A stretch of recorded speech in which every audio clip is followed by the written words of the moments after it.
Hey YouTubers, welcome back to another episode of Helmets of the World. I'm Mike B, and today we're going to be taking a look at something that's actually rather uncommon. A lot of helmet collectors love these things, and I just managed to get one in decent shape. I've actually got quite a few that I'm going to be selling here in the next couple weeks. I've got an Israeli M1 helmet. So, at the beginning of Israel, so from like 1947 to the mid-1960s, they were getting helmets from like a bunch of countries in Europe, like France, Belgium, I don't know if they're getting helmets from Germany, but anyway, so they were getting a bunch of like Brody helmets and Adrian helmets and what have you, just a bunch of weird stuff, M51 helmets from France.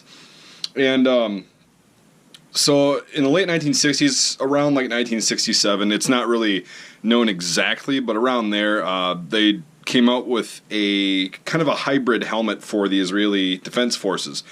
So you've got this M1 style looking helmet, and you've got a 3-point chin strap, which was pretty unheard of because the US M1's just got a 2-point, one on each side. So the reason this is a hybrid is because it's pretty much a combination of a US M1 helmet with the liner, which we'll get to in a second, and the shape of it and everything. And then they combined the British airborne helmet, I forgot what mark it's called, from World War II, with the 3-point chin strap. So kind of the error behind this was the fact that you couldn't really get this on and off easily. Like, you have to undo this strap, or the one in the back, rather. Here, I'll kind of pick this up and show you. You have to do the strap in the back to put this helmet on. There's really no way to take it on and off, like a quick snap or anything. So that's probably a reason they switched that when they came out with the M76 Orlight in 1976, the Kevlar helmet or composite helmet that a lot of you are familiar with. Yeah, so, I mean, it is what it is, but I don't know if that hindered anything, or maybe they just wore them as a 2-point, who knows. But they were designed with a 3-point chin strap to kind of aid in helping, like, concussion and stuff. If artillery or an explosion happens near you, it won't take your head completely off.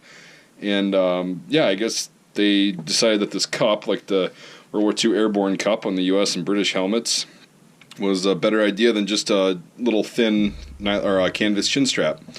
So it's got this net on it, and out of the batch that I've got, this is unique. Every net that I have on every helmet is different. So this one I thought was kind of cool, and I chose to keep this helmet for this reason. It's like a desert-colored mesh net. It's like kind of like a jersey material. Like, I don't know. It feels kind of lightweight, and I don't know if this is just to kind of reduce the glare. I don't suppose you'd be putting much camouflage in your helmet in the desert. So this probably just broke up the green outline of the helmet, and possibly you could put some kind of vegetation in there, but I don't think it was designed for that. I'll go ahead and undo this chin strap and take it off the head, which is what I'm telling you, it's kind of a pain. You can't put this thing on unless your head is absolutely tiny without undoing the back. So take this out and we'll get to the liner now. So the liner is it is identical to a US M1 Vietnam era, post-Vietnam era liner. I'm always surprised that there isn't the US markings in it and everything. So this one looks like it's relatively newer. It's got the nice green fiberglass in it and a nice new sweatband, and they're adjustable and everything. So chin strap, webbing, and the sweatband and the liner shell are in great shape. So that's another reason I'm choosing to keep this helmet. I do have another helmet sitting here, and I'll just kind of show you what the paint looks like. So it just looks like that. It's kind of an olive drab, similar to the US World War II color, and it's kind of textured. Hopefully you guys can see this. Yeah, it's kind of a textured pseudo World War II US style. A lot of these are going to be so worn that they're kind of smooth, but I think that's the texture that they came with from the factory. And there's the liner on this one, a little bit more used, got some writing in it, which is pretty cool. That's just another helmet, but yeah. So these helmets were used from about 1960, we'll just say 67, until about 1976 when they came out with the Orlight, which was the composite helmet. I'm not going to do this up, I'm just going to kind of set this over here. So, yeah, these were only used for a few years, and they only made a few of them. I mean several thousand, but that's a few in the grand scheme of things. So they're pretty desirable. They're kind of cool to have in a collection. Maybe I'll do a ballistic test on one that's in really ratty condition if I get one, but I'm not going to destroy any of these nice ones. But yeah, it'd be interesting to see how it compares against a US M1 or something like that.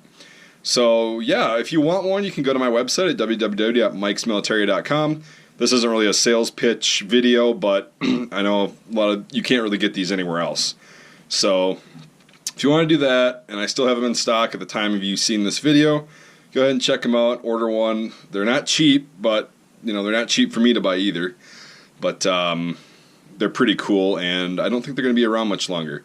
So if you need to fill a gap in your collection, this is a great Middle Eastern country helmet, and it was actually their own design, which is pretty interesting because most other countries, not just Israel, were using other countries' helmets up until even the 90s.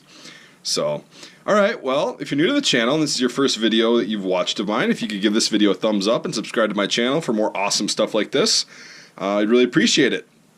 For all my viewers, past and present, I really appreciate you watching, as always. You guys rock, you're awesome.